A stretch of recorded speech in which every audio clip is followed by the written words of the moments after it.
주님께서 여러분과 함께 루카가 전한 거룩한 복음입니다. 그때 많은 군중이 예수님과 함께 길을 가는데 예수님께서 그들에게 돌아서서 이르셨다.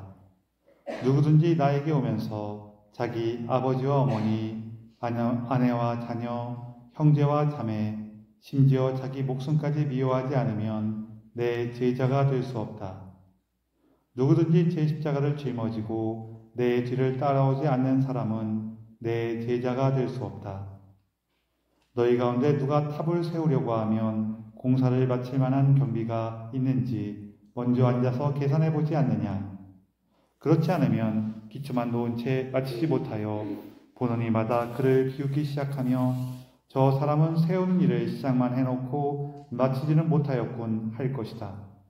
또 어떤 임금이 다른 임금과 싸우러 가려면 20,000명을 거느리고 자기에게 오는 그를 10,000명으로 맞설 수 있는지 먼저 앉아서 헤아려 보지 않겠느냐. 맞설 수 없겠으면 그 임금이 아직 멀리 있을 때에 사신을 보내어 평화협정을 청할 것이다. 이와 같이 너희 가운데 누구든지 자기 소유를 다 버리지 않는 사람은 내 제자가 될 수 없다. 주님의 말씀입니다. 그리스도님 참여합니다. 앉으십시오. 참 예수님, 서로 인사를 좀 나누세요.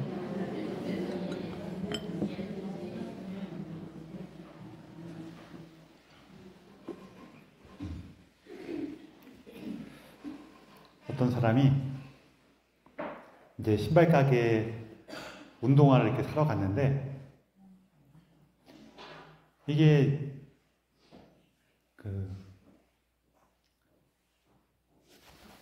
쭉 보면은 보통 신발들이 대부분 마음에 안 드는 거예요. 그러다가 마음에 드는 것들을 이렇게 찾으면 고르면은 이거 주세요 하면 그건 또 애들용이래. 그래서 신발을 못 고르다가 하나 봤는데 마음에 들고 발에도 맞을 것 같아요. 저거 좀 주세요 했더니 또 점원이 와갖고 그거 애들용이라고. 애들용이지만 그냥 신고 다닐 수 있잖아요. 그래갖고 애들용이면 어떠냐고 소리라도 나요? 그렇게 웃으면서 물어봤더니 그 점원이 소리는 안 난대. 그럼 됐죠. 그랬더니 그런데 걸을 때마다 불 들어와요. 소리는 안 나는데 신발에서 이렇게 반짝반짝 빛난다고요. 어떻게 해야 돼요? 그 신발이 너무 마음에 들면은 불이 들어오는 것을 감수해야죠. 그렇죠?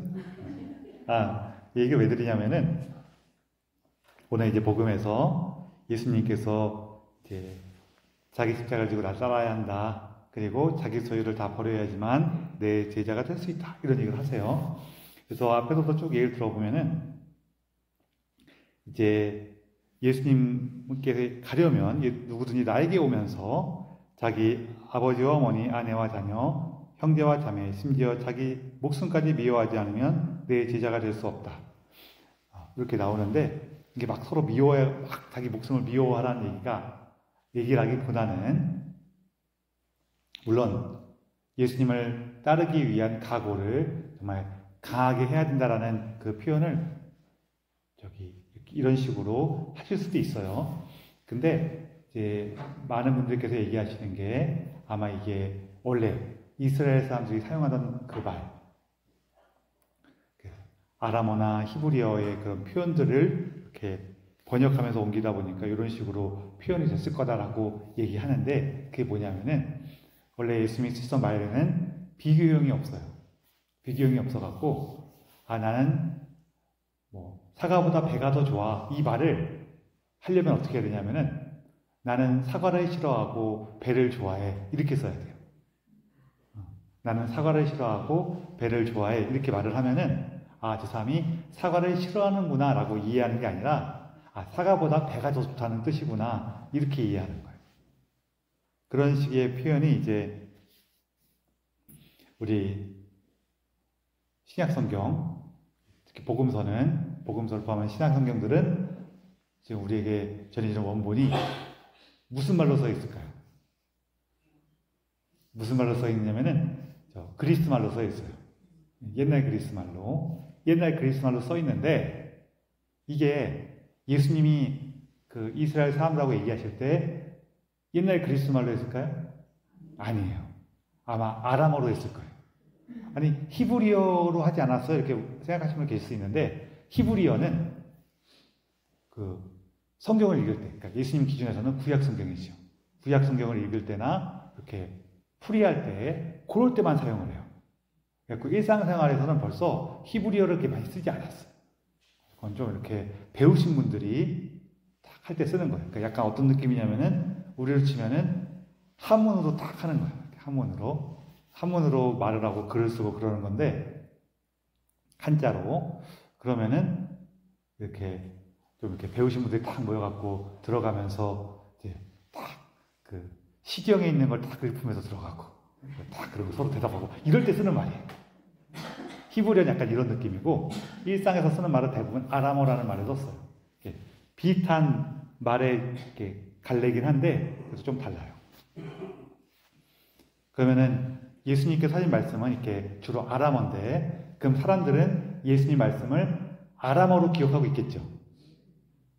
다른 사람한테 전해주려니까, 다른 지역 사람들한테 보내려니까, 그 지역의 공통어는 뭐냐면은 그리스어였어. 우리 집에 영어 같은 거예요. 그러면은 우리는 한문도 잘 안 쓰고 있지만, 일상생활에서 한문도 잘 안 쓰고 있지만, 이게 한국어로 얘기하면서 저 외국 사람한테 알려줘야 되니까 영어로 바꿔서 쓰는 거예요. 근데 이제 이런 외국어에 익숙하신 분들은 아시겠지만, 그 어떤 특정한 나라 말을 외국말로 바꿀 때에는 그 외국말의 이게 흔적이 나와요. 우리도 영어를 이렇게 쓴 말을 이렇게 번역해갖고 한국말로 만들면은, 이거를 아주 한국어에 능숙하신 분이 쫙 쓰면은 그래도 좀 훨씬 난데, 잘 티가 안 나는데, 그게 능숙하신 분들도 어떻게 이렇게 편하게 옮겨 쓰다 보면은 외국 말투로 한국말을 쓰는 경우가 있어요. 뭐가 있을까? 뭐 이런 말이 있어요. 저 문은 나에 의해서 열어졌다. 여러분 지금 이 말 이해하시죠? 이 촛불이 나한테 꺼졌다, 켜졌다, 뭐 이런 식으로 쓰면은 말은 이해하시죠? 이해 못하세요? 저 문이 나에게 의해서 열어졌다, 이렇게 쓰면은 우리가 의미는 이해하죠? 근데 여러분 이거 한국말이에요? 한국말 아니에요? 한국말에 이런 말이 없어요. 아니, 내가 문을 열은 거지 무슨 문이 나한테 열려져. 그래요, 안 그래요? 이렇게 외국말 번역한 거는 이렇게 티가 나는 것들이 좀 있어요.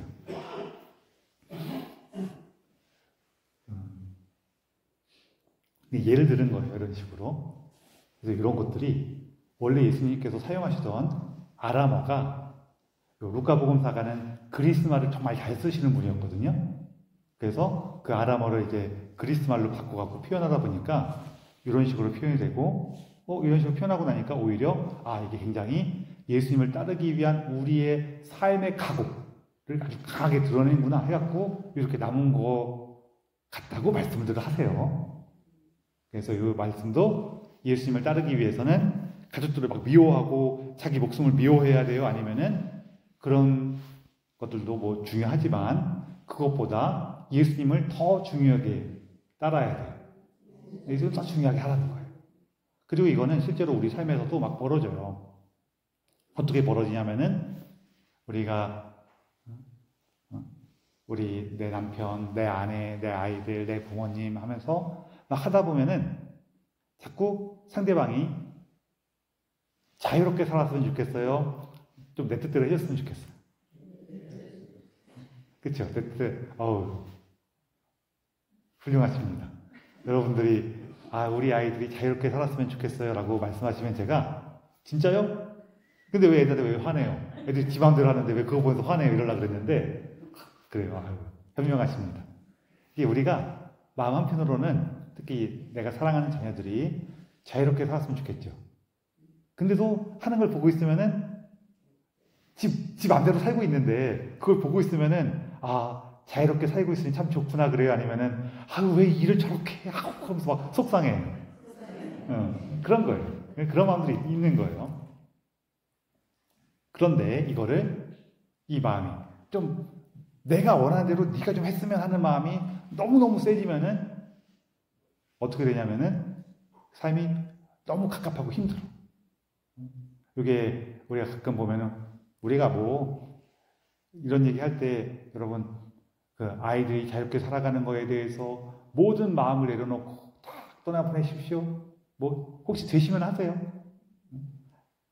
꼭 그렇게 하라는 건 아니에요. 그냥 우리 마음속에 그런 것을 추구하는 게 있다는 거죠.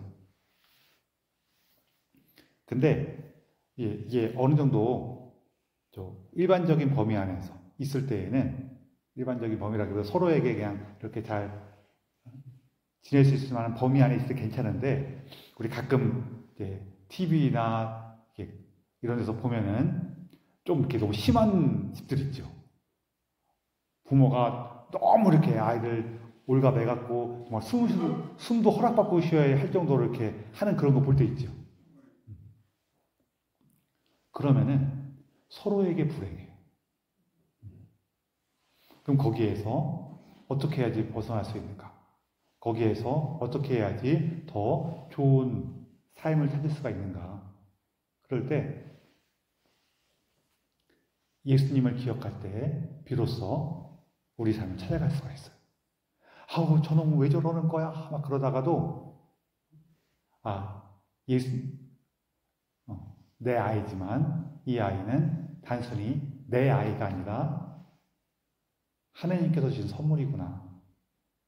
하나님께 주신 선물이니까 야단칠 때에도 소중한 선물로서 야단을 치고 돌볼 때에도 소중한 선물로서 돌보는 거예요. 돌보거나 사랑하는 거는 그래도 우리가 좀 잘하는데 야단치거나 화났을 때 참 그러기 쉽지가 않아요. 소중한 선물로서 또 야단치지도 말고 간섭하지도 말고 이것도 안 돼요.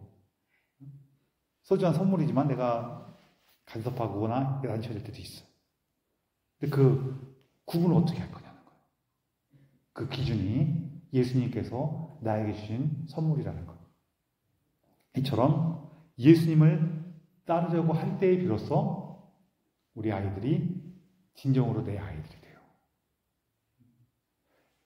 사람이 무관심하거나 그런 경우도 있지만 어떤 실수를 하기 쉽냐면은 내가 너무 아끼고 사랑하잖아요. 그럼 자기도 모르게 특히 자매님들이 평균적으로 형제님들보다 조금 심한데요. 뭐냐면은 내가 누군가를 많이 아끼고 사랑할수록 내 몸처럼 여겨. 좋은 것 같아요? 안 좋은 것 같아요? 안 좋은 거예요? 내가 누굴 내 몸처럼 사랑해 그러면은 안 좋은 거예요? 이건 좋은 부분도 있고 안 좋다기 보면 어려운 부분도 생겨요. 좋은 거는 상대방을 내 몸처럼 느껴지면은 정말 내 몸처럼 아낄 거 아니에요, 그렇죠? 이건 좋은 점인데 특히 아이들이 어릴 때는 참 좋은 점인데 어려운 점은 뭐냐면은 이게 아이들이나 뭐 남편도 그렇고 점점 크면서 또 지내면서 보면은 내 말을 항상 잘 들어야 잘 안 듣기 시작해요. 안 들어요. 당연히 안 들을 거예요. 그러면 그게 어떻게 느껴지냐면은 내 몸이야. 내 팔이야. 근데 이 팔이 내 말을 안 들어. 그럼 여러분 열받겠어요? 안 열받겠어요? 나 이렇게 조용히 이렇게 있고 싶은데 팔이 막 이렇게 돌고 있어. 그럼 열받아요? 안 받아요? 내가 그래도 계속 이렇게 막 돌고 있어. 그럼 열받아요? 안 받아요? 그래서 화가 나시는 거예요.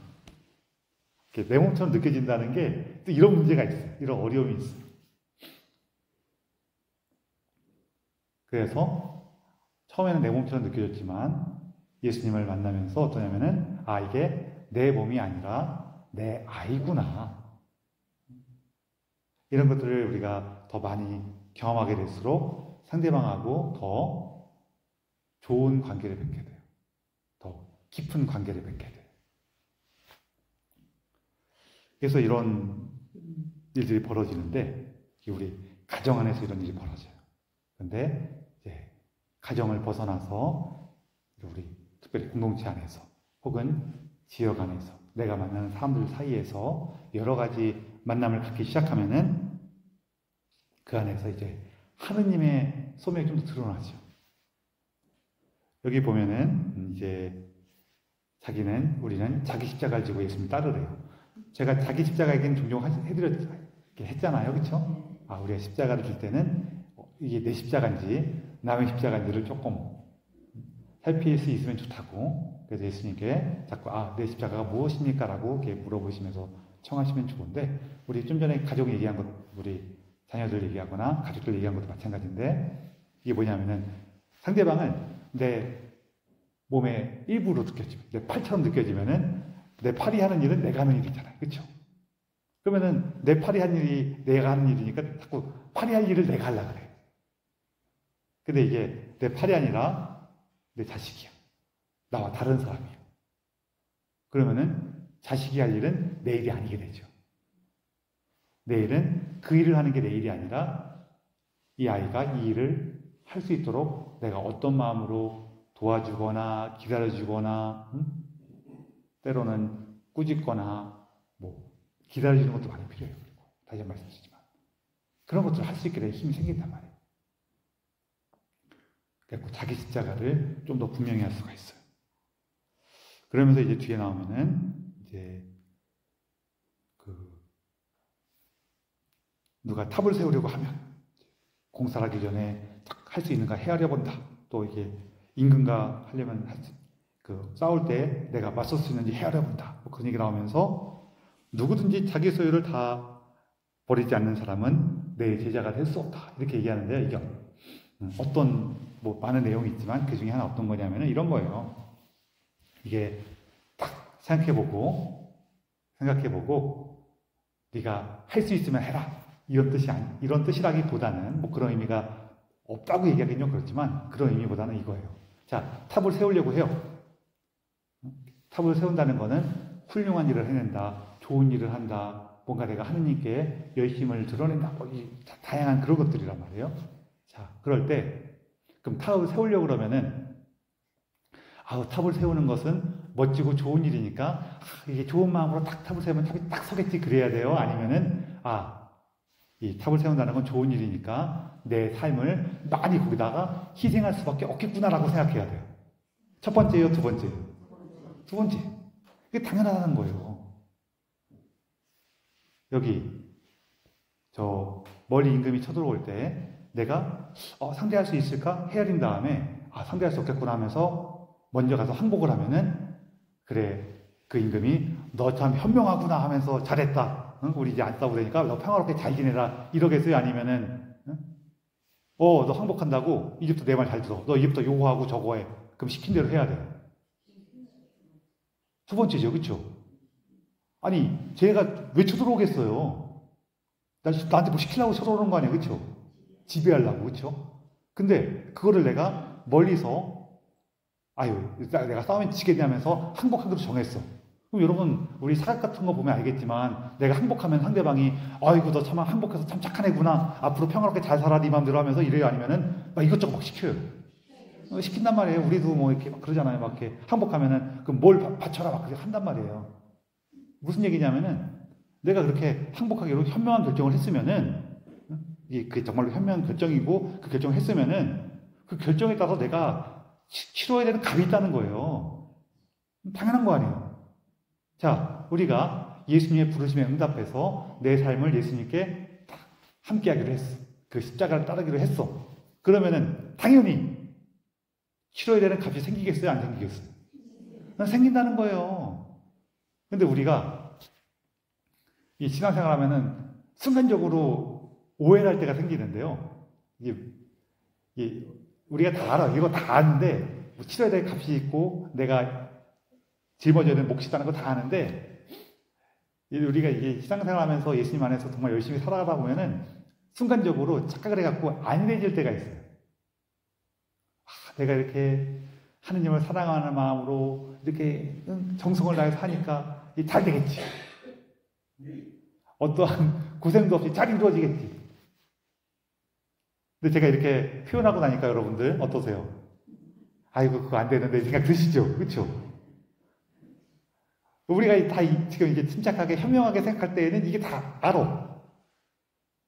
그렇지만 우리가 살아오면서 다 이런 실수들 적어도 한두 번쯤은 다 해봤죠? 안 해보셨어요? 감사합니다. 물론 어떤 분은 근데 이 과정에서 이게 정말로 고생스럽고 힘든 일인데 하느님께 대한 감사와 기쁨 안에서 그냥 너무 잘 될 때가 있어요. 그럴 때는 되게 고생스러운 일인데도 고생스러운 줄 모르고 할 때가 있어요. 그럴 때가 있긴 있어요. 뭐 가장 대표적인 게 아이들 키울 때, 특히 아이들 어릴 때 엄청 고생스럽거든요. 특히 깐난쟁이들은 어때요? 밤에 딱 재워놓으면 아침까지 잘 자죠. 그 애들은 아침까지 못 자요. 왜냐하면은 몸에 저장할 수 있는 에너지가 조금밖에 없어갖고 그 몇 시간 지나면 그걸 다 썼기 때문에 굶어 죽을 것 같아 계속 우는 거예요. 그런 경우가 많아요.